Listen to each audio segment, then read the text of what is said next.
invierno de 1915. En los profundos bosques de los Ozarks, en Missouri, un sheriff entra en una cabaña que ha quedado en silencio.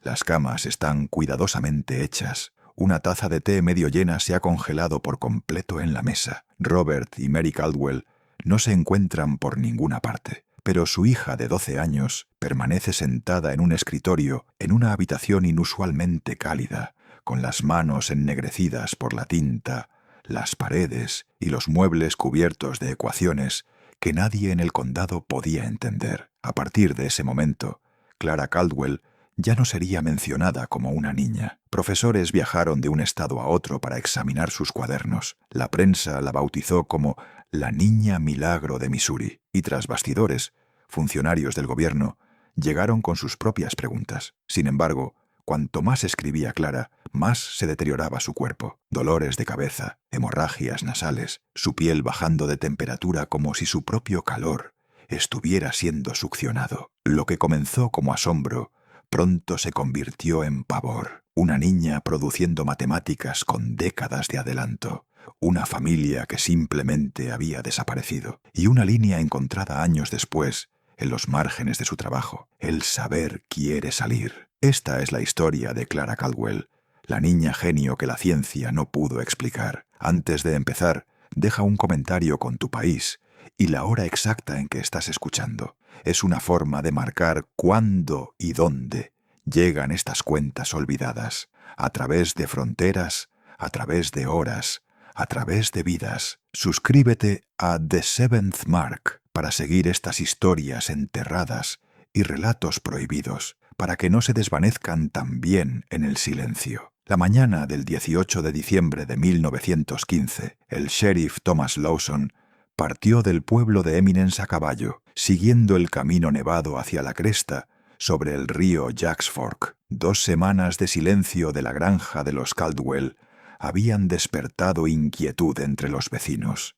No había subido humo de la chimenea a pesar del frío intenso, y nadie había visto a Robert o Mary Caldwell en el pueblo desde principios de diciembre. El informe de Lawson, presentado esa noche, dice llanamente: propiedad encontrada fría, sin signos de vida, aunque la casa en orden, una niña presente, condición inusual. La cabaña parecía intacta, mientras él y el vecino Hiram Jenkins se acercaban. No había huellas en los montículos de nieve, la puerta estaba sin seguro, lo que Lawson notó como algo inusual para este tramo aislado. Adentro, el aire estaba inmóvil, el silencio inquietante. La sala principal estaba ordenada, limpia y sin perturbaciones. En la pequeña mesa de pino había una taza de té medio llena. Su contenido se había endurecido hasta convertirse en hielo, una frágil costra que se fracturó cuando Lawson la empujó con su guante. La estufa en la esquina solo contenía ceniza gris, sin brasas que sugirieran un fuego reciente. Se movió por cada habitación con cuidadosa atención, registrando detalles que luego serían transcritos en los archivos del condado de Shannon. En la habitación de Robert y Mary, la cama estaba cuidadosamente hecha, las sábanas ajustadas en las esquinas. Las botas de trabajo de Robert estaban de pie junto a la cama. El cepillo de Mary aún tenía mechones de cabello oscuro, objetos de valor, su broche de plata, su reloj de bolsillo, permanecían intactos en la repisa de la chimenea. No había señales de huida, de una partida apresurada, ni evidencia de intrusión. La única calidez irregular en la casa provenía de la habitación más pequeña. Lawson abrió la puerta de Clara Caldwell y encontró a la niña de 12 años sentada en un escritorio angosto debajo de la ventana. A diferencia del resto de la cabaña, el aire era inusualmente cálido, aunque ninguna estufa o linterna lo justificaba. Clara no respondió a la entrada del sheriff. Su postura era rígida, sus manos manchadas de tinta negra hasta las muñecas, como si hubiera estado escribiendo durante días sin pausa. Lo que cubría las paredes desafiaba la comprensión del sheriff. Números, diagramas y bocetos geométricos se extendían por páginas de libretas clavadas en las tablas y dibujados directamente en la madera misma. El escritorio estaba cubierto con cuadernos, cada uno lleno de densas anotaciones. Lawson, que nunca había visto más allá de la aritmética elemental, no reconocía ninguno de los símbolos, pero sentía su orden deliberado. Describió el lugar en su declaración oficial como el trabajo de una mano experimentada, demasiado avanzada para sus años y multiplicada a un exceso antinatural. La condición de Clara parecía trance. Parpadeaba lentamente, sus ojos se enfocaban solo después de un retraso, y continuaba presionando su lápiz sobre el papel sin importar sus preguntas. Le tocó el hombro. Ella se giró por fin, con los labios pálidos por el frío que no parecía afectarla. Durante varios momentos no dijo nada. Luego respondió con palabras que definirían el caso. Se fueron. Tuvieron que irse. Los números necesitaban espacio. Lawson se aseguró de que la niña fuera trasladada a la residencia de los Hayes esa noche para recibir atención. Mientras tanto, los ayudantes del sheriff registraron los bosques, los graneros y las orillas congeladas del río en busca de Robert y Mary Caldwell. No se encontraron huellas en la nieve, no faltaban pertenencias de la casa, y ninguna evidencia sugería a dónde habían ido los padres o cómo habían partido sin perturbar el orden inmaculado. El primer registro oficial del caso Caldwell cierra la entrada de este día con una nota de pavor discreto. Niña en posesión de escritos extraordinarios, padres desaparecidos, cabina por lo demás intacta. Se requiere una investigación adicional. Así comenzó uno de los capítulos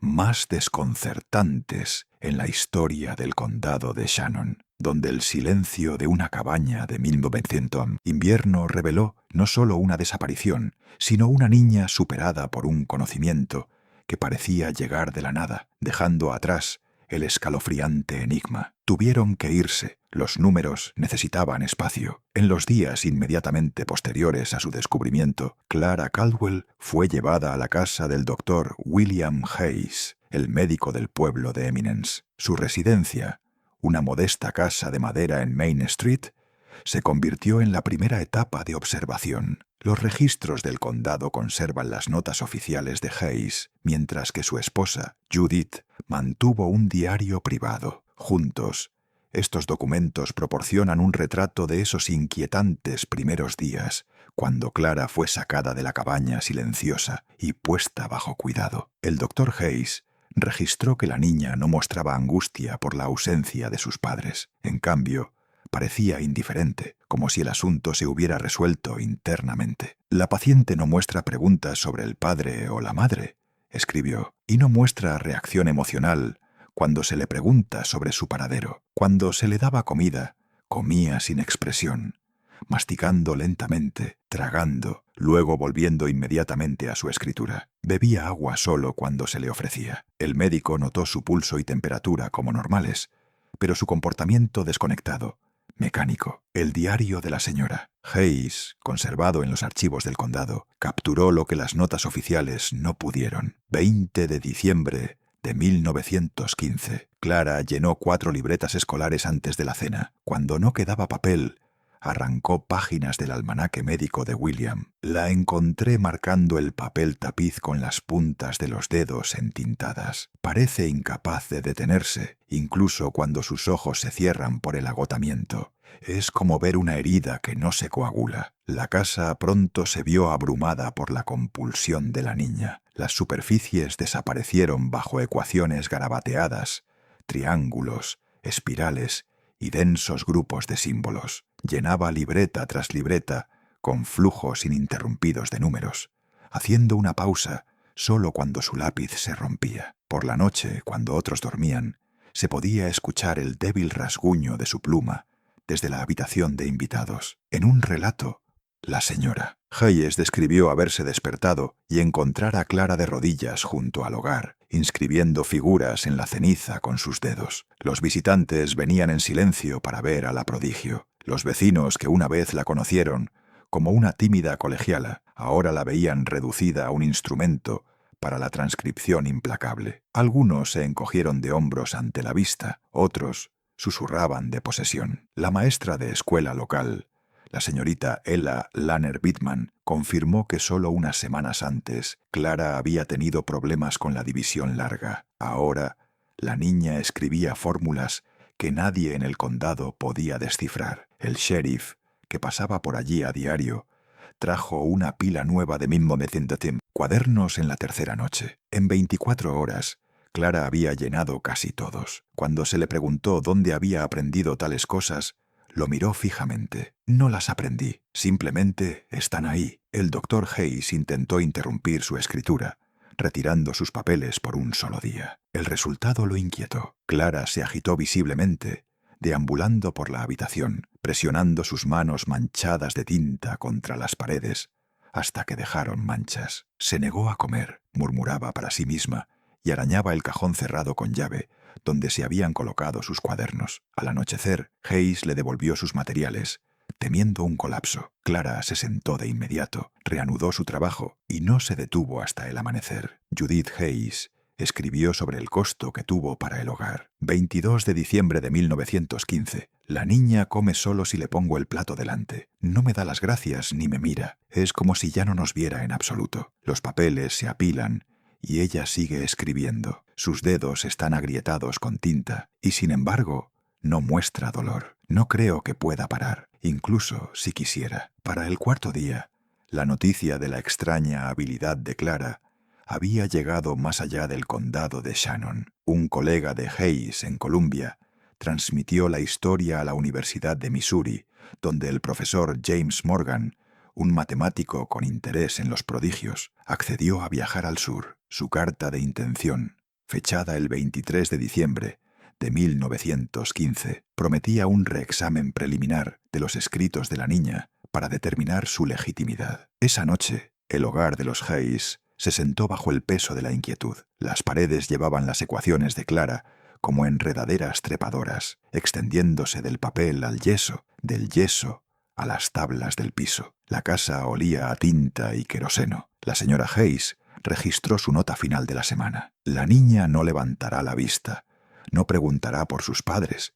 Solo los números parecen importar. Mañana dicen que viene un profesor. Rezo para que vea algo en esto que yo no puedo. Y con eso, el caso atrajo la atención del escrutinio académico, llevando a Clara de una perturbación doméstica al ámbito de la investigación científica y profundizando el pavor de que lo que llenaba sus cuadernos no era un conocimiento ordinario en absoluto. El 23 de diciembre de 1915, el profesor James Morgan de la Universidad de Missouri llegó a Eminence en tren. Era un hombre de unos 40 años, un matemático con reputación de lógica precisa y poca paciencia para las exageraciones provincianas. Cuando un colega le había escrito sobre una niña del campo que producía matemáticas avanzadas, su primera reacción fue de incredulidad. Un engaño de la frontera, se dice que comentó, más adecuado para la pulpa que para los periódicos. Sin embargo,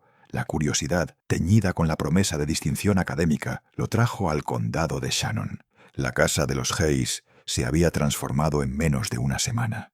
La habitación de invitados donde Clara trabajaba era un bosque de papel. Los cuadernos apilados en torres irregulares se inclinaban precariamente contra las paredes. Las páginas sueltas clavadas al azar aleteaban cada vez que se abría la puerta. Las ecuaciones, espirales y construcciones geométricas se derramaban sobre el yeso, las tablas del piso e incluso la parte inferior del escritorio. La propia Clara se sentaba en el centro, encorvada, con las manos ennegrecidas por la tinta. No levantó la vista cuando Morgan entró. El profesor se sentó, más curioso que alarmado, y comenzó a hojear la libreta más cercana. A los pocos minutos, su postura se puso rígida. Las páginas contenían diagramas no euclidianos y ecuaciones diferenciales de un orden avanzado, material que sus propios estudiantes de posgrado habrían tenido dificultades para replicar y mucho menos para extender. Había pruebas que parecían inacabadas,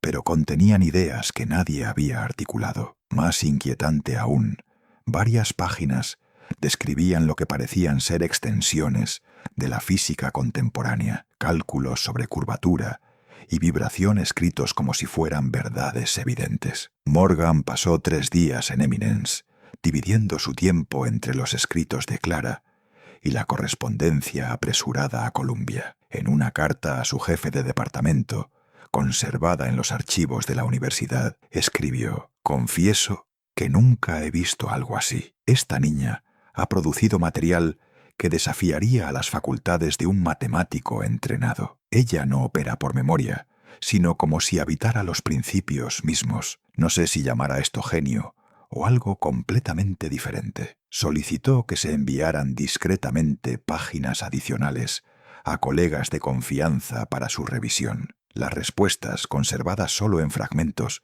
confirmaron su evaluación. El trabajo no se copió de fuentes conocidas. Un físico señaló que partes anticipaban conceptos con décadas de adelanto. Otro comentó que la niña parecía escribir en una lengua matemática que nadie había aprendido a hablar todavía. La noticia no se limitó a los círculos académicos. El 28 de diciembre, el St. Louis Post-Dispatch publicó una historia bajo el titular La niña milagro de Missouri, una niña que escribe el lenguaje de las estrellas. El artículo, basado en relatos de segunda mano, describía a Clara como una prodigio que había despertado una mañana con un conocimiento que desafiaba la explicación. Mencionó solo brevemente la desaparición de sus padres, enmarcando el hecho como un trasfondo trágico para el descubrimiento más sensacional de un genio en las colinas. Morgan estaba menos encantado que la prensa. Sus notas privadas sugieren inquietud. Observó la indiferencia de Clara hacia su entorno, su falta de reconocimiento de la ausencia de sus padres, su alimentación mecánica y su escritura compulsiva. No es la alegría del descubrimiento lo que la impulsa,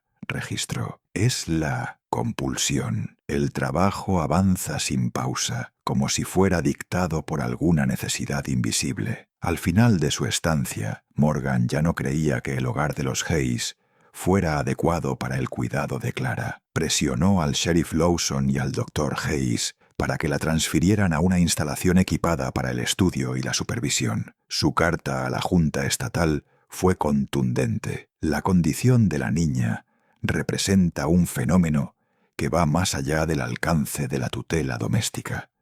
La exposición continua pone en riesgo tanto su salud como la preservación de estos escritos. Recomiendo su traslado inmediato al Missouri State Hospital número 4 para una evaluación controlada. El sheriff, cansado de la búsqueda sin respuesta de Robert y Mary Caldwell, firmó la recomendación. El doctor Hayes, aunque reacio, admitió que su hogar ya no podía contener a la niña o sus números implacables. Así, el caso que comenzó con una taza de té congelada y una cabaña silenciosa fue ahora impulsado a la maquinaria de la medicina estatal. La prensa celebró un milagro, pero aquellos que habían presenciado el trabajo de Clara de cerca describieron algo mucho más frío. Una niña superada por un conocimiento que no buscó ni controló. El siguiente capítulo de su historia se desarrollaría no en la casa de los Hayes, sino detrás de las puertas cerradas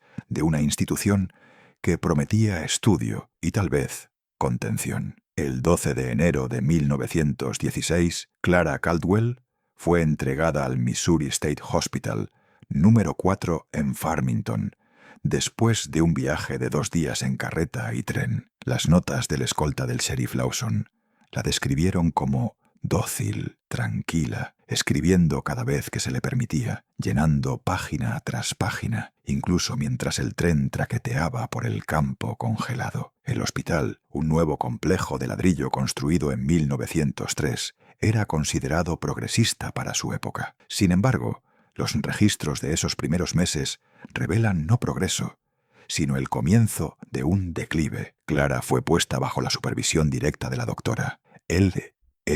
Nar Reed, una de las pocas psiquiatras mujeres que ejercían en Missouri. Las notas del caso de Reed, conservadas en fragmentos después de que muchos archivos fueran sellados, proporcionan la visión más clara de la condición de la niña. Paciente de 12 años, escribió, sin signos de lesión en la cabeza o fiebre. El habla es coherente, la orientación en lugar y persona está intacta. Muestra una habilidad cognitiva extraordinaria en matemáticas y física, sin evidencia de entrenamiento previo. El hospital organizó una serie de exámenes controlados. Profesores de la Universidad de Washington en St. Louis, la Universidad de Missouri e incluso Johns Hopkins viajaron a Farmington para evaluarla. Cada uno llegó escéptico y cada uno se fue inquieto. Uno recordó haberle presentado a Clara un conjunto de revistas francesas sobre mecánica. Aunque no hablaba ni una palabra del idioma, movió su lápiz rápidamente por los márgenes, tachando símbolos y ajustando anotaciones. Sus correcciones resultaron ser precisas cuando más tarde fueron revisadas por el académico. Otro visitante trajo tratados alemanes sobre astronomía. Clara ignoró el texto por completo, hojeando los diagramas y alterando silenciosamente los cálculos que, de hecho, estaban mal impresos en el original. Para aquellos que la observaron, era como si se relacionara no con el lenguaje, sino con las matemáticas mismas, sorteando los filtros habituales de la comprensión. La doctora Reed lo resumió sin rodeos. La paciente accede a una estructura simbólica pura sin mediación. Percibe los errores tan fácilmente como uno percibe el color o el sonido. En las entrevistas, Clara ofreció pocas explicaciones. Las transcripciones de Reed conservan un intercambio de febrero. Doctora Reed, Clara, ¿puedes decirme cómo sabes estas cosas? Clara, simplemente están ahí ahora. Doctora Reed, pero no las sabías antes de diciembre. Algo cambió. Sí, Clara, antes de la noche fría, antes de que se fueran. Doctora Reed, ¿quién se fue? Clara, mis padres. Tuvieron que hacer espacio. La frase se repetía en sus sesiones. Tuvieron que hacer espacio. Estaba lleno. Reed notó su entrega tranquila, sin emoción. La desaparición de Robert y Mary Caldwell, que había cautivado a los periódicos locales, no provocó dolor en su hija. En cambio, hablaba como si su ausencia fuera necesaria, incluso inevitable. Los expertos debatieron si sus habilidades podían explicarse por el síndrome del sabio, estado de fuga o brote psicótico. Pero Reed, más cautelosa, no observó ninguna pérdida de la función general. Clara podía conversar con claridad cuando se le pedía, aunque a menudo volvía al silencio. Comía poco y solo cuando le ponían comida delante. Cuando se la privaba de materiales de escritura, se inquietaba, untando tinta en su piel o trazando símbolos en las sábanas con los dedos. El personal del hospital describió su comportamiento como de trance. Una enfermera informó que entró en la habitación de Clara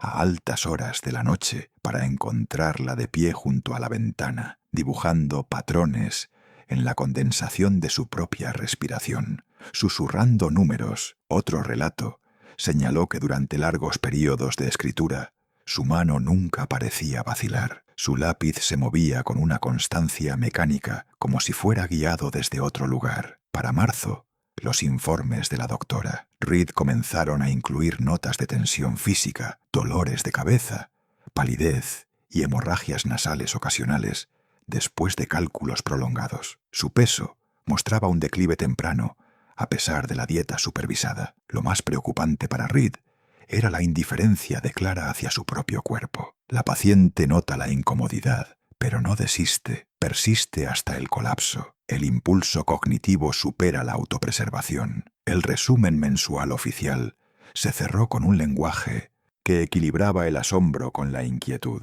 La niña Caldwell demuestra un conocimiento que ningún modelo razonable puede explicar. Sin embargo, su salud flaquea con cada página producida. Uno debe preguntarse si la mente puede contener lo que se ha instalado aquí sin que el cuerpo falle en respuesta. Y así, incluso mientras los periódicos de la nación elogiaban a una niña milagro de Missouri, el personal de Farmington vio las primeras grietas en su pequeño cuerpo, las señales de que lo que llevaba tenía un precio. Para abril de 1916, el optimismo en torno a Clara Caldwell había comenzado a colapsar bajo el peso de su propia fragilidad. Los registros del Missouri State Hospital número 4 muestran un cambio de tono. El asombro del descubrimiento reemplazado por la precisión de la preocupación médica. Las enfermeras informaron que las sesiones de escritura de Clara ahora dejaban marcas físicas. Su rostro se ponía pálido en cuestión de horas, la transpiración humedeciendo su cuello, incluso en la sala fresca. Por la noche se quejaba de dolores de cabeza punzantes, presionando sus palmas contra las sienes hasta que manchas oscuras de tinta manchaban su piel. La doctora Eleanor Reed notó que la epistaxis se repetía a intervalos irregulares, siempre después de una prolongada actividad cognitiva. Las hemorragias nasales no eran fuertes, pero sí persistentes, y coincidían con sus rachas más largas de cálculo. En mayo, el personal observó un signo más alarmante: caídas repentinas en la temperatura corporal. Durante los períodos de escritura ininterrumpida, la piel de Clara se enfriaba al tacto. Las lecturas del termómetro confirmaron temperaturas tan bajas como 34,4 grados Celsius. Reed describió estos episodios clínicamente, pero sus notas privadas tenían un toque de pavor. Es como si el calor del cuerpo fuera consumido en el proceso de producción, el funcionamiento de la mente más allá de su capacidad natural, la carne pagando el déficit. A pesar de su deterioro, Clara nunca cesó. La compulsión de escribir, de marcar cada superficie con ecuaciones, superaba la incomodidad. Una ordenanza testificó que se desmayó a mitad de una frase durante una sesión de la tarde, su lápiz todavía agarrado en su puño. Cuando la revivieron, se acercó inmediatamente a la página, continuando donde la línea se había roto. La acumulación de estos incidentes llevó a la doctora Reed a formular lo que más tarde llamó su teoría del recipiente. La presentó en un memorando al director del hospital, Franklin Pierce. La paciente no está inventando, sino canalizando. El conocimiento no surge dentro de ella, sino que se mueve a través de ella como el agua a través de una tubería. La forma humana, particularmente la de una niña, no puede sostener tal presión sin ruptura. Lo que presenciamos no es locura, sino desbordamiento. Para probar su hipótesis, Reed instituyó breves restricciones. Durante un lapso de 72 horas a finales de mayo, se le retuvieron todos los materiales de escritura. A Clara se le dieron novelas, libros de dibujo, incluso paseos al aire libre en los jardines del hospital. El cambio fue inmediato. Durmió más tiempo, su apetito regresó y su complexión mejoró. Reed notó, por primera vez desde la admisión, la niña muestra un afecto ordinario, sonríe débilmente cuando se le habla. No hay dolores de cabeza, no hay sangrado, pero cuando se levantaron las restricciones, Clara regresó a su escritorio con una intensidad redoblada. En un día, las hemorragias nasales se reanudaron. En 2, su temperatura volvió a bajar. Al tercero, estaba casi insensible por la fatiga. Reed concluyó que la supresión podía aliviar los síntomas, pero solo temporalmente. La privación causaba agitación que rozaba la histeria, mientras que la indulgencia aceleraba el declive. No parecía haber un equilibrio sostenible. Los testigos describieron la espeluznante resolución con la que Clara soportaba estos ciclos. Cuando Reed le preguntó por qué continuaba, Clara dio una respuesta conservada en la transcripción oficial: porque no está terminado. Tiene que ser terminado. Ellos lo están esperando. El ellos nunca se definió. Reed presionó para que se aclarara. ¿Quién estaba esperando? ¿Qué tenía que ser terminado? Pero las respuestas de Clara volvían a la misma frase: tiene que ser terminado. Los registros clínicos cerraron la primavera de 1916 con un lenguaje ni puramente médico ni enteramente científico. El frágil cuerpo de una niña, registrado como un instrumento que falla, empujado más allá de su diseño. Su mente, un conducto demasiado estrecho para lo que llevaba, cada página llenada a costa de su propia supervivencia. La promesa que una vez atrajo a los académicos a Farmington ahora se oscurecía en el reconocimiento. Cualquiera que sea el conocimiento que había entrado en ella, estaba cobrando un precio, y el cuerpo de una niña de 12 años era un recipiente demasiado pequeño para contenerlo. Para junio de 1916, los registros de la sala del hospital habían adquirido un tono más oscuro. Lo que comenzó como la observación clínica de una niña prodigio ahora se acercaba al lenguaje de la contención. Las anotaciones de enfermeras y ordenanzas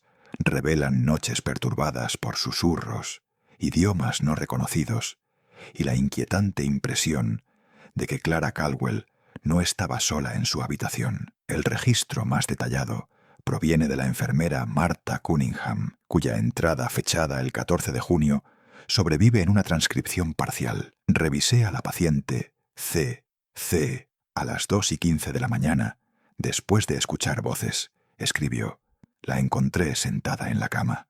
hablando hacia una silla vacía a su lado, pronunciando frases en lo que sonaba a latín, intercaladas con números y términos desconocidos. Al notar mi presencia, cesó de inmediato y dijo: «Están midiendo cuánto queda. Ya no es suficiente». Se realizó una búsqueda completa en la sala. No había personas no autorizadas presentes. Cunningham no estaba sola en su relato. 2 ordenanzas informaron haber escuchado lo que creían que eran varias voces desde la habitación de Clara, aunque al entrar encontraron solo a la niña, con los ojos fijos en la pared, sus labios moviéndose sin sonido. Estos incidentes se acumularon en los libros de registro, siempre por la noche, siempre cuando la sala estaba en silencio. Su escritura diurna también se había vuelto errática. El 9 de junio ocurrió un incidente que obligó al hospital a reconsiderar su enfoque. Mientras Clara estaba lejos de su escritorio, una ordenanza recogió varios cuadernos terminados para archivarlos. Al regresar, ella descubrió la pérdida y entró en una violenta agitación. El informe de la doctora. Reed la describe lanzándose con fuerza repentina sobre el miembro del personal, arañándole la cara y gritando: «No están terminados. El patrón no está completo». Se necesitaron 2 hombres para sujetarla. Luego se desplomó en la inconsciencia, permaneciendo insensible durante casi 14 horas. Cuando despertó, reanudó la escritura, como si el episodio nunca hubiera ocurrido. No se pudo obtener ningún recuerdo de la violencia. Las páginas que siguieron contenían símbolos notablemente más abstractos, densas configuraciones de figuras y formas sin una correlación obvia con las matemáticas conocidas. El profesor Morgan, que todavía visitaba a intervalos, los describió como un lenguaje que se acelera más allá de la comprensión. La doctora Reed comenzó a temer que la correlación entre la producción cognitiva de Clara y su condición física fuera irreversible. Los dolores de cabeza empeoraron. Sus hemorragias nasales se hicieron más frecuentes. Su temperatura continuó fluctuando, bajando después de episodios prolongados de cálculo. Reed confió en una carta privada que sospechaba que el hospital se había convertido en un escenario para algo que no podía explicar ni detener. «La paciente está siendo consumida por lo que se mueve a través de ella», escribió. «Cuanto más produce, menos queda de ella». Sin embargo, la prohibición era imposible. Los intentos de retener sus materiales provocaron tal angustia que el personal lo consideró más peligroso que el trabajo en sí. El cuerpo de Clara se rebelaba contra el silencio. Sus manos se contraían, sus ojos buscaban superficies para marcar y murmuraba fragmentos de ecuaciones sin terminar. La privación la transformó de un recipiente pasivo en una cautiva frenética. A finales de junio, el doctor Pierce y la doctora Reed se reunieron con el personal para establecer un compromiso. A Clara se le permitiría escribir durante horas limitadas y supervisadas cada día. Los cuadernos se proporcionarían en rotación, se retirarían solo una vez llenos y se conservarían bajo llave. Se instruyó a las enfermeras para que permanecieran presentes durante cada sesión, tanto para monitorear su salud como para prevenir nuevos episodios de agitación. La medida no era una cura, solo una frágil contención. Aún así, los administradores del hospital esperaban que el acceso controlado pudiera frenar su declive. La entrada final del mes en el registro de la sala resumía la situación con una discreta expresión clínica. La paciente requiere acceso continuo a la escritura. La negación resulta en perturbación. La sumisión a la producción resulta en deterioro. Se debe buscar un equilibrio. Así, bajo el parpadeo de las lámparas de queroseno, en las largas salas de Farmington, el personal se instaló en un patrón sombrío, gestionando a una niña que parecía estarse escribiendo a sí misma, sus visitantes de medianoche, midiendo algo que nadie más podía ver, mientras el hospital luchaba por medir cuánto de ella quedaba. El libro de contabilidad oficial del hospital, para el 22 de abril de 1916, lleva una breve entrada escrita con la mano administrativa del doctor Franklin Pierce. 2 caballeros de Washington, identificados como representantes del Departamento de Guerra. Se les permitió una audiencia privada con la paciente Caldwell. Duración aproximada de 1 hora. No se grabó ninguna transcripción. No se proporcionaron más detalles. Es el único documento que sobrevive y que reconoce la visita, e incluso eso parece haber sido redactado para decir lo menos posible. Los hombres llegaron sin previo aviso, viajando en automóvil, una vista poco común en la zona rural de Missouri. Los testigos entre el personal los describieron como de mediana edad, bien afeitados y vestidos con trajes de lana oscuros. Sus nombres, si se dieron, no aparecen en ningún archivo. Presentaron documentos con el sello federal, que Pierce aceptó sin protestar. La doctora Eleanor Reed, sin embargo, señaló en su diario que las credenciales parecían preparadas apresuradamente y carecían de las firmas habituales. Se ordenó a las enfermeras que salieran de la sala de niños. Solo Pierce, Reed y los 2 funcionarios entraron en la habitación de Clara. Según el relato posterior de Reed, los hombres hablaron con Clara en voz baja mientras revisaban varios de sus cuadernos. Hicieron preguntas sobre sus diagramas, aunque Reed no pudo escuchar las respuestas. Uno de ellos sacó una hoja de ecuaciones de su maletín, colocándola frente a Clara. Ella la escaneó brevemente, hizo correcciones en los márgenes y la empujó de vuelta. El funcionario asintió. Se guardó la página en el bolsillo y el intercambio terminó. No existe ningún registro de lo que se dijo. El hospital no mantuvo un registro taquigráfico, una omisión que Reed encontró inusual e inquietante. En una carta que escribió en privado al profesor Morgan, describió el encuentro como el momento en que el caso dejó de ser nuestro y se convirtió en de ellos. Lo que es seguro es el cambio que siguió. Hasta abril, la condición de Clara, aunque inquietante, había sido estable, con largas sesiones de escritura, puntuadas por la fatiga, hemorragias menores y hechizos de piel fría. En los días posteriores a la visita del Departamento de Guerra, su deterioro se aceleró. Comenzó a sufrir dolores de cabeza prolongados, colapsando sin previo aviso en la sala. Los cuadernos que producía se volvieron cada vez más densos, las páginas cubiertas de borde a borde, con símbolos más abstractos que antes. La enfermera Cunningham registró que el 27 de abril Clara se desmayó a mitad de una frase, su lápiz arrastrando una línea final por el papel, cuando su cabeza golpeó el escritorio. Cuando la revivieron, susurró: «Ya no es suficiente. Necesitan más que yo». El personal notó que su voz era plana, sin miedo ni énfasis, como si informara de un hecho en lugar de expresar angustia. Las notas médicas de la doctora Reed reflejan su creciente alarma. La paciente demuestra un declive acelerado después del contacto con los visitantes federales, escribió. La frecuencia de la hemorragia aumentó, la temperatura corporal es irregular, la cognición está intacta, pero preocupada por frases de finalización e insuficiencia. Es como si se percibiera a sí misma como parte de un proceso más grande cuyas demandas no puede satisfacer. Cuando Reed intentó confrontar a Pierce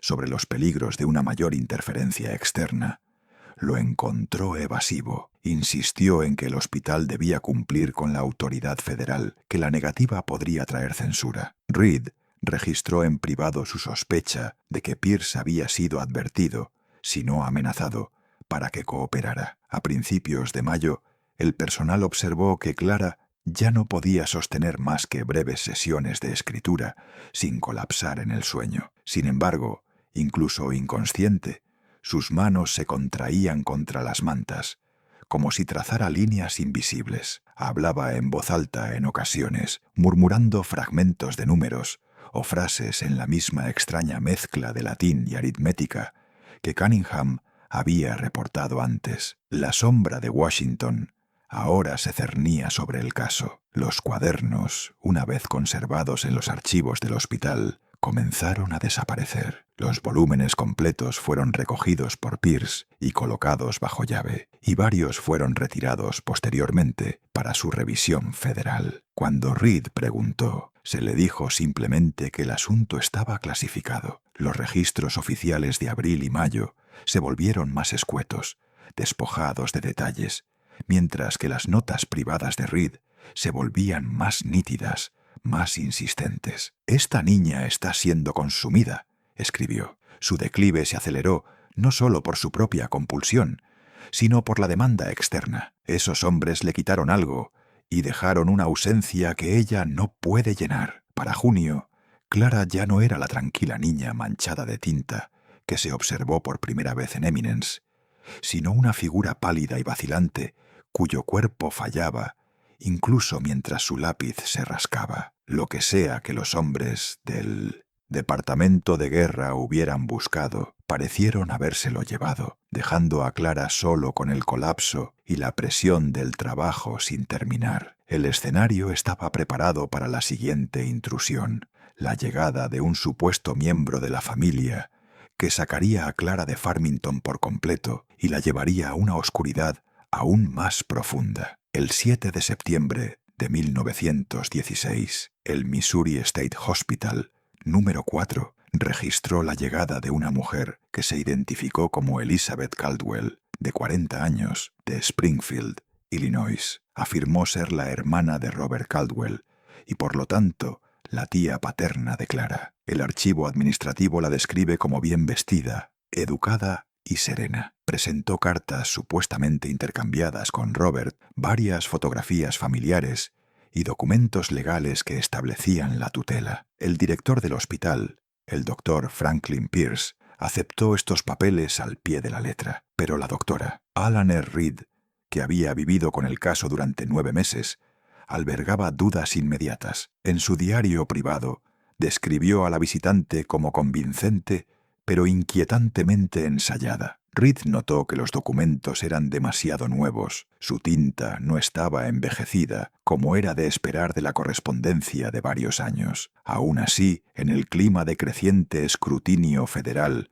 que ensombrecía el caso Caldwell desde abril, las objeciones de Reed tuvieron poco peso. Durante sus reuniones con el personal, Elizabeth habló de una aflicción familiar. Describió múltiples casos de niños en la línea Caldwell que experimentaron repentinos estallidos de conocimiento inexplicable, episodios que los dejaron debilitados y, en 3 casos, muertos antes de la edad adulta. Según ella, el propio Robert había mostrado tales síntomas de niño, breves períodos de cálculo avanzado, seguidos de una larga enfermedad. Afirmó que Robert y Mary se habían mudado a los Ozarks deliberadamente para proteger a Clara de la interferencia externa si el patrón reaparecía. Esta historia, aunque no verificada, se ingresó en el registro del hospital como historia suplementaria. Las propias notas de Reed se llenaron de inquietud. La visitante sugiere un linaje de recipientes, como si lo que observamos en Clara fuera repetición, no anomalía. Si es cierto, explicaría el silencio de los padres. Sin embargo, no puedo reconciliar su tranquila recitación con la ausencia de evidencia verificable. El profesor James Morgan, notificado de la situación, viajó urgentemente de Columbia a Farmington. Se enfrentó tanto a Pierce como a la supuesta tía, argumentando que la remoción en esta etapa pondría en peligro a Clara e interrumpiría un estudio esencial. En la correspondencia que se encontró más tarde entre sus papeles, advirtió: los escritos de la niña son demasiado importantes para ser confiados al secreto. Liberarla ahora es borrar el poco entendimiento que tenemos. Sus protestas fueron desestimadas. Reed registró su última entrevista con Elizabeth el 10 de septiembre. La entrada es breve, pero escalofriante. Habló de la familia como si estuvieran marcados. Dijo que Robert y Mary habían temido la interferencia, pero que el momento del ocultamiento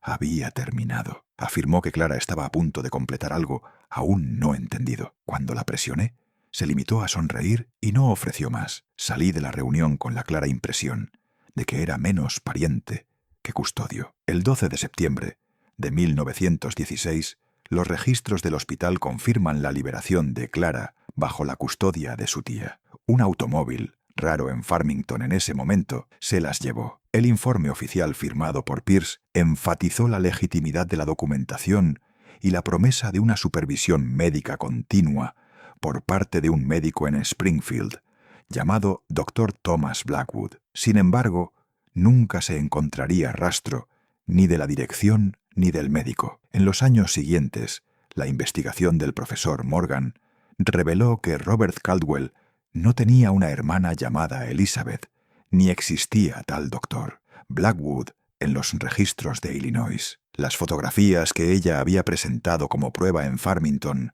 nunca fueron devueltas al hospital y no pudieron ser rastreadas. Las propias cartas, cuando se examinaron, tenían una caligrafía inconsistente con las muestras conocidas de Robert. Morgan presionó más, escribiendo a colegas en Illinois para que le confirmaran. Todas las respuestas coincidieron. Ni el médico, ni la tía, ni la residencia existían en ningún archivo público. La conclusión fue inevitable. Quienquiera que se hubiera llevado a Clara de Farmington había construido una ficción elaborada completa con nombres, direcciones y cartas, solo para disolverla una vez que la niña estuvo fuera de su alcance. En su resumen, Morgan escribió con una inusual moderación: «Debemos aceptar que la niña ha sido retirada bajo una identidad falsa. Su ubicación actual no se puede determinar. El rastro termina no con la muerte, sino con la desaparición». Para Reed, el descubrimiento confirmó sus peores temores. Su diario de noviembre de 1922 contiene una sola línea que dice mucho: «La tía nunca fue una tía y ahora la niña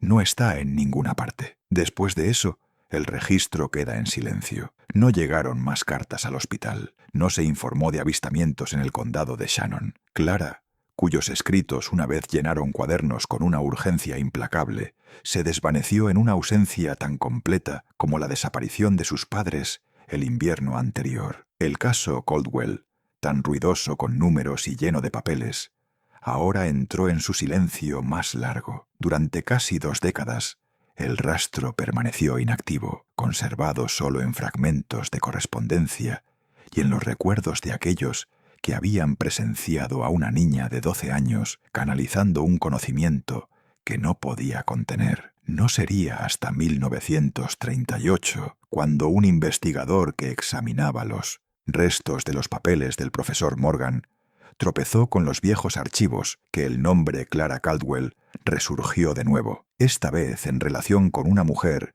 que vivía bajo otro nombre en otro estado. Su vida reducida a números una vez más. A finales de la década de 1930, el caso Caldwell se había desvanecido de la memoria pública. La niña milagro de Missouri ya no era un titular, sino un rumor confinado a archivos polvorientos. Fue solo a través de la persistencia del Dr. Harold Bennett, un joven investigador de la Universidad de Chicago, que el rastro resurgió. Mientras compilaba estudios de casos sobre mentes prodigiosas, se encontró con referencias a Clara en los papeles del profesor James Morgan. Intrigado, Bennett comenzó a rastrear a los testigos sobrevivientes, siguiendo un hilo que lo llevó al norte, a los registros de un tranquilo sanatorio en Wisconsin.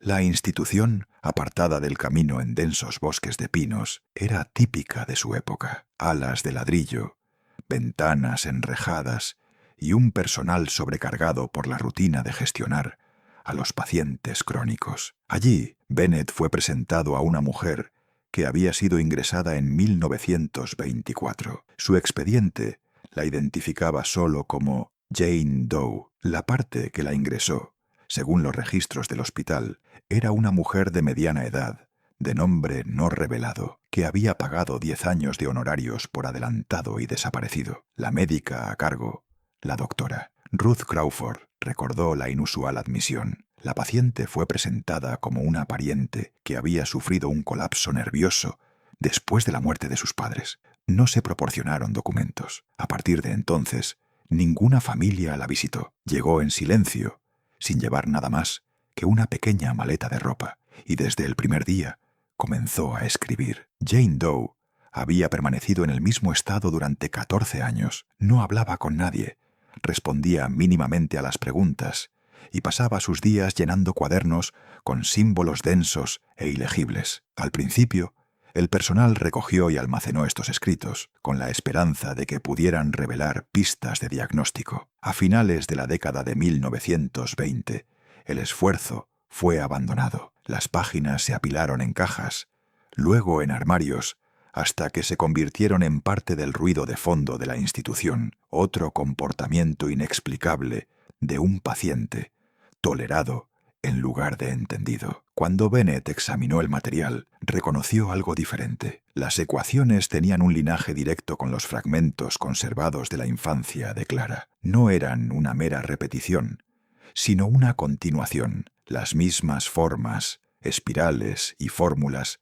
llevadas a nuevas formas. Donde los cuadernos de Missouri se habían interrumpido, estos se reanudaban, elaborando, refinando y extendiéndose en patrones aún más abstractos. La doctora Crawford admitió que nadie en el personal había intentado una revisión seria en años. «La escritura es incesante», le dijo a Bennett. «Produce un promedio de 3 o 4 cuadernos al mes. Hace mucho que dejamos de contarlos. Su salud decae constantemente, pero no puede parar». El costo físico era evidente. El cuerpo de Jane Doe era frágil, su piel cetrina, sus manos permanentemente manchadas de tinta. Rara vez comía a menos que se le pidiera. Durante la visita de Bennett, se sentó encorvada en un pequeño escritorio, llenando una página con flujos ininterrumpidos de figuras, con los ojos fijos y la expresión plana. No dio ninguna señal de reconocer al visitante, pero su lápiz nunca vaciló. Bennett regresó varias veces en los meses siguientes,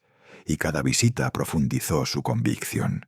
Comparó muestras una al lado de la otra, páginas que había copiado del archivo de Morgan con las recién escritas en Wisconsin. La caligrafía coincidía, la notación, aunque evolucionada, seguía el mismo arco. El parecido era innegable. En su cuaderno, Bennett registró el reconocimiento con una finalidad discreta. Esta no es Jane Doe, es Clara Caldwell. El trabajo no terminó en Farmington. Ha continuado aquí ininterrumpidamente durante más de una década. Para el personal de Wisconsin, ella seguía siendo una pupila anónima. Su escritura interminable se consideraba con indiferencia. Para Bennett, sin embargo, era la niña desaparecida de los Ozarks, que aún cargaba con la carga que había consumido a sus padres y desconcertado a todas las instituciones que intentaron contenerla. El misterio de Clara Caldwell no había terminado en Missouri, simplemente había sido renombrado, enterrado bajo la etiqueta estéril de Jane Doe.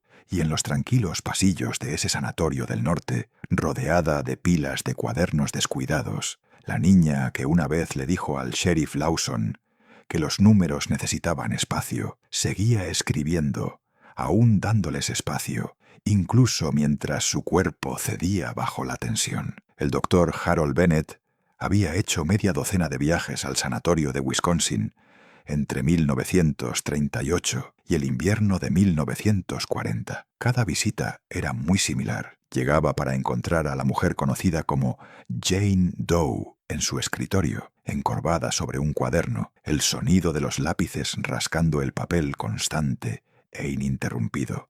Nunca levantó la vista, nunca reconoció su presencia. El personal había dejado de esperar una conversación. Para ellos, ella era una presencia permanente en la sala, la escritora silenciosa, tolerada, pero ignorada. Bennett no se contentó con ignorarla. Su creciente certeza de que era Clara Caldwell lo obligó a regresar, a sentarse en silencio en su presencia, a ver el flujo constante de figuras pasar de su mano a la página. En sus notas privadas, describió su trabajo como una corriente que nunca cesa, un río que fluye a través de ella, sin importarle la capacidad de su cuerpo para contenerlo. Para enero de 1940, su estado físico se había deteriorado a una fragilidad alarmante. Pesaba apenas 36 kilogramos, sus hombros encorvados, sus manos esqueléticas pero aún rápidas, sus ojos, aunque opacos, siempre fijos en el papel. Las enfermeras la alimentaban a la fuerza,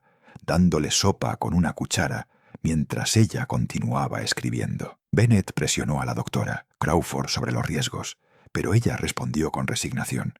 «Hemos intentado detenerla. No puede sobrevivir a eso. Es mejor dejarla continuar». Luego, en la tarde del 14 de enero, el silencio se rompió. Bennett estaba sentado cerca de la ventana, mientras ella trabajaba. Sin previo aviso, Clara dejó el lápiz, levantó la cabeza y lo miró directamente. Por primera vez en 16 años, se escuchó su voz. «Casi está completo ahora», dijo.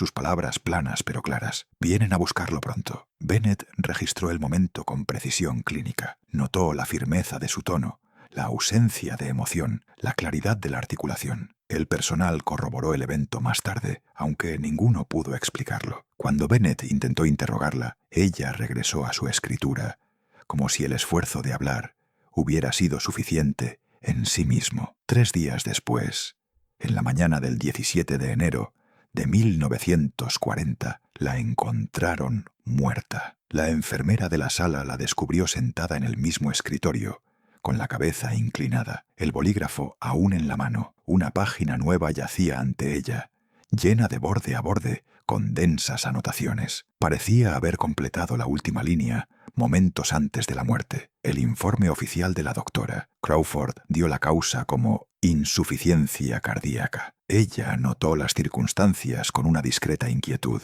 Paciente descubierta sentada, postura natural, bolígrafo en la mano, sin signos de lucha, expresión descrita como pacífica, casi aliviada. Los cuadernos escritos durante sus 16 años en el sanatorio, cientos en total, fueron recogidos por Bennett para su análisis. Los describió como un cuerpo de trabajo continuo, coherente en su propio sistema interno, pero más allá de la comprensión actual. Los matemáticos que luego examinaron el material lo llamaron revolucionario, pero irreconciliable con los marcos existentes. Una lógica completa en sí misma, pero ajena a la ciencia establecida. El alivio visible en su rostro en el momento de la muerte se notó en más de un relato. La enfermera que la atendía, citada en el diario de Bennett, dijo simplemente: parecía como si hubiera estado cargando algo demasiado pesado y por fin pudiera dejarlo. En cuestión de meses, los propios cuadernos desaparecerían, incautados, según testimonios dispersos, por funcionarios del gobierno que llegaron sin explicación en 1954. Pero para aquellos que estuvieron en esa sala, en la fría mañana de enero de 1940, la última imagen quedó fija. Una mujer que había vivido la mitad de su vida bajo un nombre que no era el suyo, obligada a escribir hasta el final, finalmente en silencio, su bolígrafo descansando en una página que parecía creer que estaba terminada. Sus primeras palabras en 15 años también habían sido sus últimas. Casi está completo ahora. Vienen a buscarlo pronto. En la primavera de 1962, casi medio siglo después de la desaparición de Robert y Mary Caldwell, un equipo de construcción de carreteras del condado que cortaba un nuevo tramo de grava cerca de la antigua propiedad descubrió lo que nadie había esperado encontrar. Debajo de la tierra poco profunda, en un terreno que una vez había limitado con la granja de los Caldwell, los trabajadores se toparon con un hueso. El descubrimiento detuvo la construcción y al anochecer el sitio fue acordonado bajo la supervisión del forense del condado de Shannon. Lo que los investigadores revelaron en los días siguientes sorprendió incluso a los funcionarios experimentados. Se desenterraron 2 esqueletos, uno masculino y uno femenino, ambos estimados en aproximadamente 30 a 35 años de edad en el momento de la muerte. Su condición sugería un entierro que databa del invierno de 1915 a 1916, aunque la descomposición y la erosión del suelo habían dejado poco rastro de ropa. Los cierres de metal y los fragmentos de tela insinuaban prendas consistentes con la vestimenta rural de Missouri de la época. No fueron los restos en sí mismos lo que más llamó la atención, sino su disposición. Los cuerpos no habían sido colocados uno al lado del otro en un entierro convencional. En cambio, se colocaron con una simetría meticulosa, las cabezas apuntando hacia adentro, los brazos extendidos, los huesos alineados, para formar una forma más deliberada que accidental. Las fotografías ingresadas en el archivo del forense muestran una configuración que se asemeja a un polígono, sus proporciones inquietantemente exactas. El forense, el doctor Alan Wexler, consultó con un instructor de matemáticas local que señaló que la geometría tenía una asombrosa similitud con los diagramas encontrados en los primeros cuadernos de Clara Caldwell. Cuando se volvieron a examinar esos cuadernos de los archivos del hospital, la comparación resultó inevitable. La disposición de los esqueletos reflejaba una anotación que Clara había dibujado repetidamente en el invierno de 1915, una red de líneas y arcos intersecantes que desafiaba una fácil explicación. El informe de Wexler, fechado el 14 de junio de 1962, es preciso e inquietante en su discreción. Restos no dispersos. La posición indica una colocación intencional. El patrón corresponde a una figura geométrica asociada con los escritos registrados de Clara Caldwell. Causa de la muerte indeterminada. Ausencia de trauma esquelético. No hay signos de interferencia animal. El entierro es superficial pero deliberado. La evidencia circunstancial sugería fuertemente que los restos eran los de Robert y Mary Caldwell. Su desaparición en diciembre de 1915 nunca se había explicado,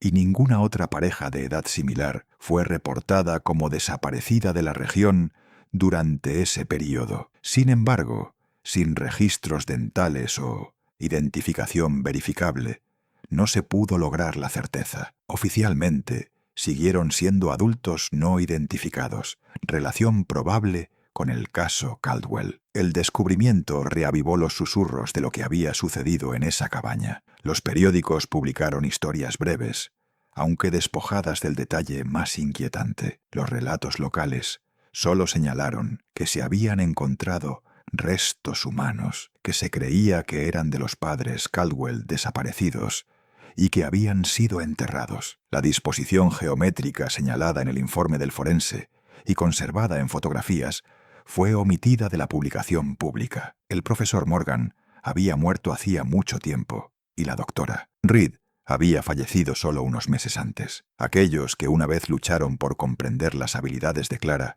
se habían ido, dejando solo sus papeles dispersos. Sin embargo, el lugar de la tumba parecía confirmar lo que Reed una vez había temido, que la desaparición de la familia no había sido aleatoria, sino parte de un diseño más grande e incomprensible. El 2 de julio de 1963, el condado de Shannon cerró oficialmente el archivo Caldwell. La línea final en el libro de contabilidad del juzgado dice con finalidad burocrática: Robert y Mary Caldwell, fallecidos por medios desconocidos. Clara Caldwell, paradero desconocido, presumiblemente fallecida. Para el condado el caso había terminado, pero para aquellos que revisaron los archivos del forense en años posteriores, la imagen de dos esqueletos dispuestos con precisión matemática en el borde de una carretera de Missouri siguió siendo un escalofriante eco de la mano de Clara. La geometría de sus cuadernos hecha carne, o más bien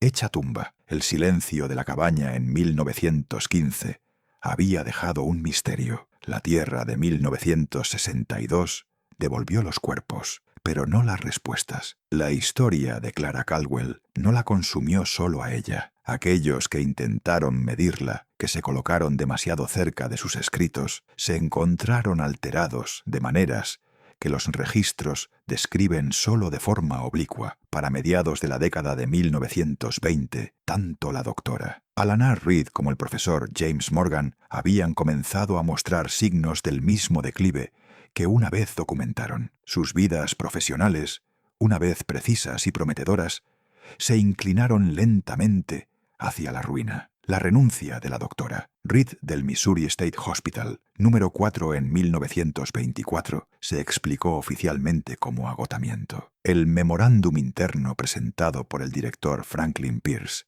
decía: la doctora Reed se va por decisión personal. Le agradecemos su servicio, pero los papeles que dejó, descubiertos décadas después, entre sus efectos privados, cuentan una historia diferente. En sus diarios, Reed describió sueños recurrentes que llamó paisajes geométricos. Escribió sobre vastas llanuras marcadas por líneas que se intersecan, espirales que se extienden más allá de la vista y un cielo fracturado en cuadrículas. Al principio, los desestimó como la consecuencia natural de una larga exposición a los cuadernos de Clara, pero con el tiempo Las imágenes comenzaron a entrometerse en sus horas de vigilia. «Cierro los ojos y no veo oscuridad», señaló, sino diagramas, cada pared, cada piso superpuesto con una red de figuras. Los colegas observaron que se distraía cada vez más. Sus manos temblaban durante los exámenes. Una enfermera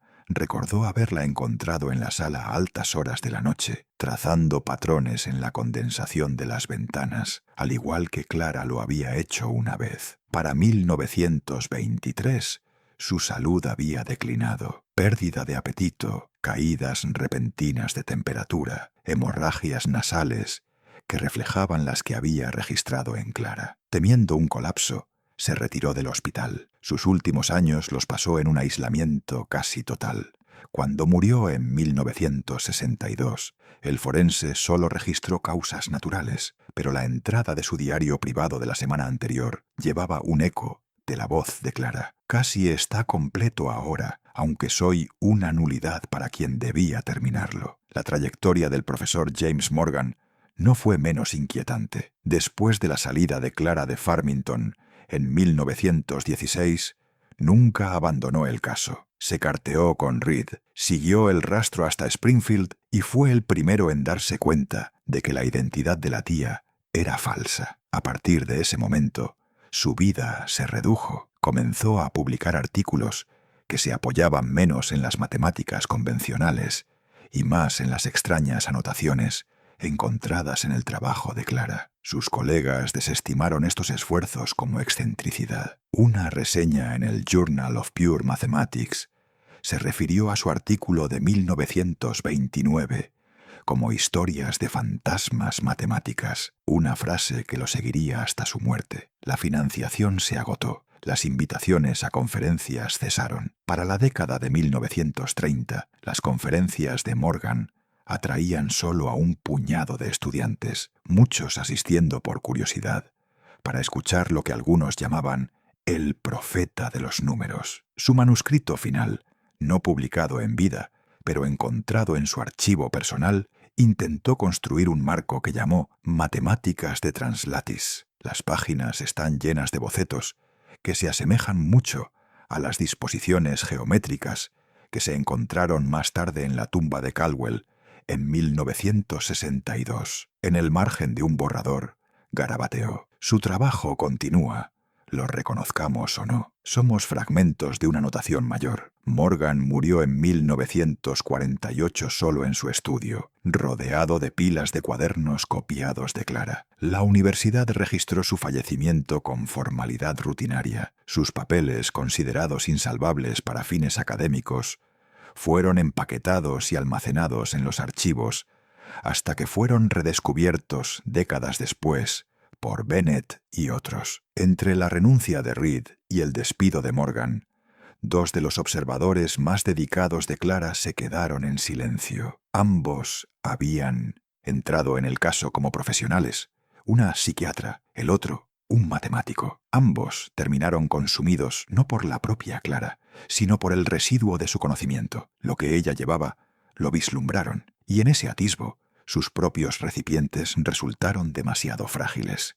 Sus nombres ahora solo viven en notas a pie de página, sus advertencias en diarios que pocos leen.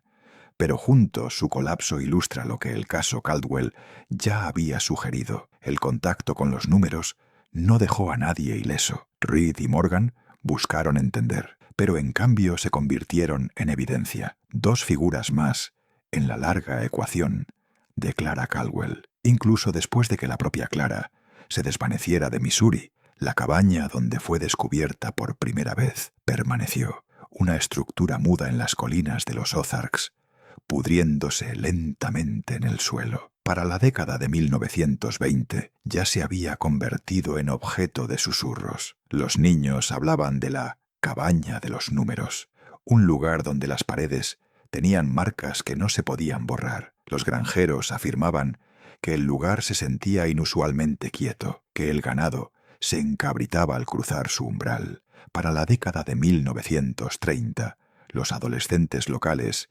convirtieron la cabaña en un campo de prueba para el valor. Las historias orales recopiladas décadas después recordaron los desafíos. Un chico al que le dijeron que pasara una noche dentro. Una chica desafiada a traer un trozo de papel tapiz. Muchos describen sensaciones de mareo, hemorragias nasales repentinas, o escuchar lo que llamaron voces que contaban en la oscuridad. Un relato conservado en un anuario de la escuela secundaria de 1932 afirmaba que después de una visita, un estudiante se despertaba durante varias noches seguidas para encontrar secuencias de números grabadas en sus libros escolares, con una caligrafía que no era la suya. Las fuerzas del orden, desconfiando de la creciente reputación de la cabaña, la trataron como una molestia. Los archivos del sheriff de 1935 mencionan repetidas quejas por allanamiento de morada, junto con informes de herramientas desaparecidas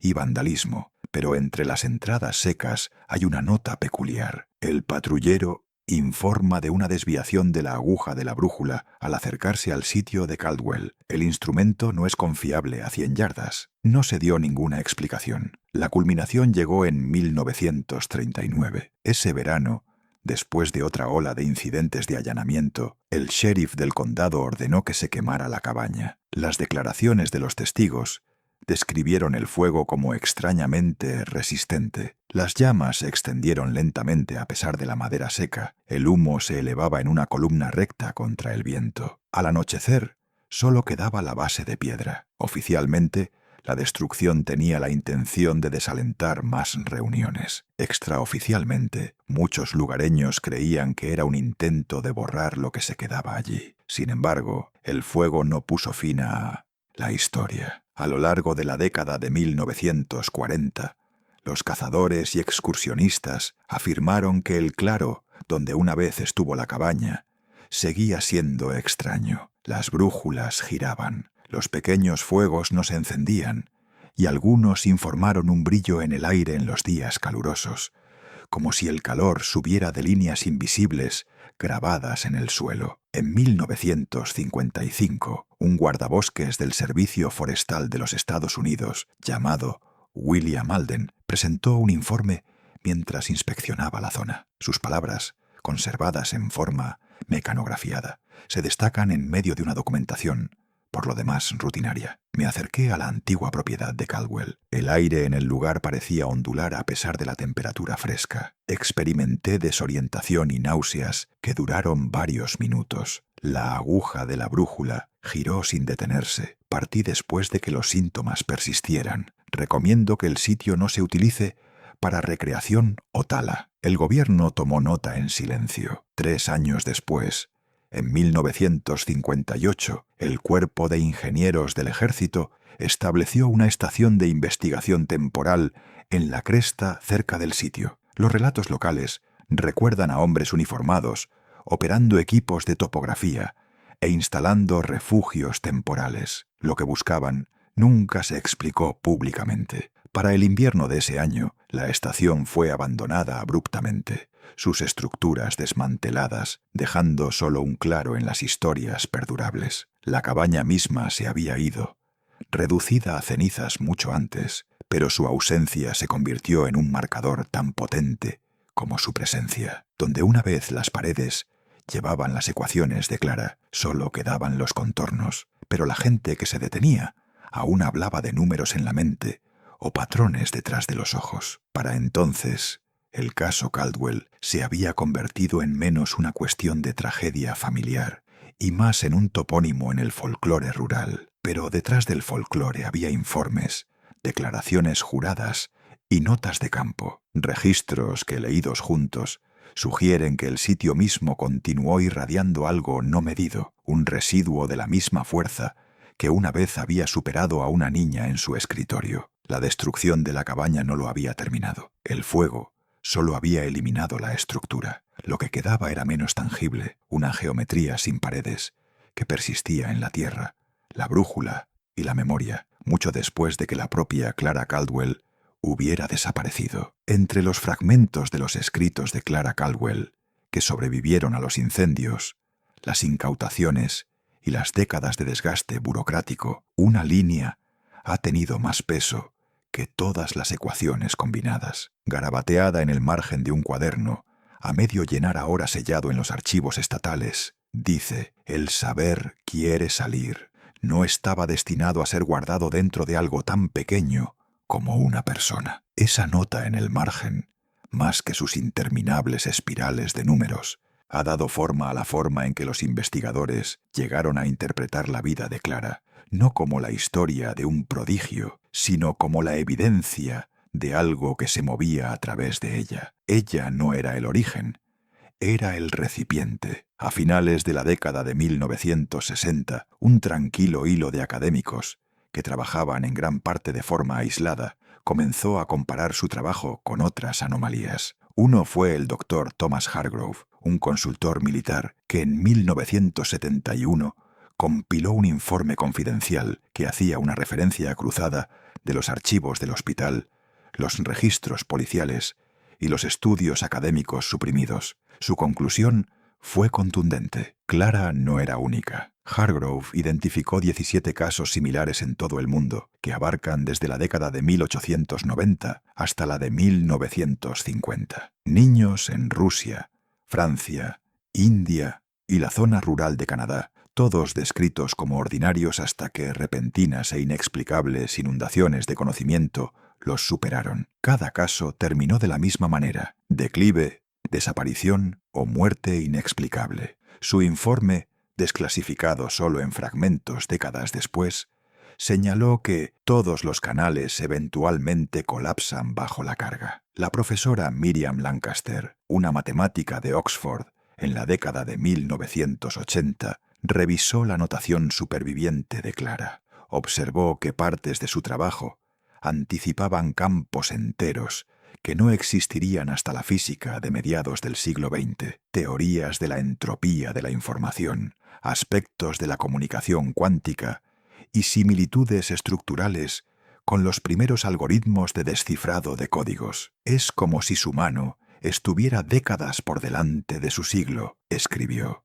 Pero la carrera de Lancaster terminó abruptamente después de que sus notas de clase fueran confiscadas, por lo que los testigos describieron como observadores del gobierno. Se retiró de la vida pública poco después. Otros investigadores intentaron investigaciones similares. En 2014, un trabajo de posgrado circuló brevemente en línea comparando las llamadas ecuaciones Caldwell con las teorías emergentes del entrelazamiento cuántico. En cuestión de semanas, el trabajo fue retirado y la autora desapareció de la lista de su programa. En 2019, los trabajadores que limpiaban una antigua oficina de la Universidad de Missouri encontraron una caja de metal sellada debajo de las tablas del suelo del antiguo estudio de James Morgan. El Departamento de Energía llegó al día siguiente, la retiró sin explicación y no emitió ninguna declaración pública. El patrón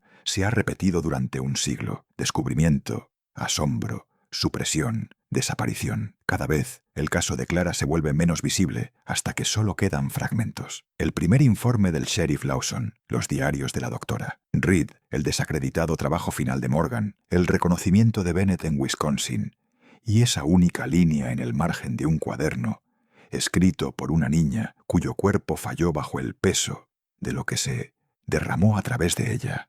La nota dice: no como el reflejo de una niña, sino como el veredicto del propio conocimiento. El saber quiere salir. Implica una intención, como si los números no fueran meras abstracciones, sino algo que esperaba escapar del confinamiento. El declive de Clara, los sueños de Reed, las obsesiones de Morgan, todo sugiere el costo de la proximidad. Los seres humanos eran demasiado pequeños para lo que exigía expresión. Hoy, el nombre de Clara sobrevive solo en rincones silenciosos de estudio de archivos, sus cuadernos inaccesibles, su historia dispersa en archivos sellados y testimonios de segunda mano. El registro oficial cierra su vida en silencio. Padres desaparecidos, niña no identificada, restos nunca confirmados. Pero las ecuaciones perduran en fotografías, en la memoria, en la inquietante convicción de aquellos pocos que las han vislumbrado. Si los otros 17 casos representan una coincidencia o un continuo sigue sin respuesta. Si Clara terminó lo que escribió antes de su último aliento en 1940, no se puede saber. La última página, como la propia niña, desapareció bajo custodia oficial. El archivo Caldwell termina sin un cierre, pero con una pregunta que perdura. Si el conocimiento estaba presionando contra los límites de una niña de 12 años, en 1915, exigiendo su liberación, ¿dónde está ahora? ¿Y quién, en algún lugar no visto, podría estar sosteniendo el lápiz a continuación? El archivo Caldwell se cierra con silencio. Una cabaña reducida a cenizas, padres desenterrados décadas después, sus huesos dispuestos como los mismos diagramas que su hija una vez dibujó. Una niña que se desvaneció bajo un nombre falso, solo para reaparecer en una sala del norte, escribiendo hasta su último aliento, y en el margen de sus cuadernos, la única línea que perdura: el saber quiere salir. Lo que Clara llevaba nunca se explicó, ya fuera genio, aflicción o algo que la usó como recipiente. El registro termina sin resolver, pero su caso no está solo. Otros fragmentos susurran de niños que escribieron idiomas que nadie les había enseñado, de cuerpos que colapsaron bajo el peso del conocimiento sin terminar. Los números pueden haber sido silenciados en papel, pero la pregunta sigue siendo: ¿quién está sosteniendo el bolígrafo ahora? Si esta historia te inquietó, déjanos un comentario con la hora y el lugar desde donde nos escuchas, porque cada vez que se pronuncia uno de estos relatos, cruza a otra vida, a otro escenario, a otro recipiente. Suscríbete a The Seventh Mark para mantener vivas estas historias enterradas antes de que también sean borradas, selladas u olvidadas.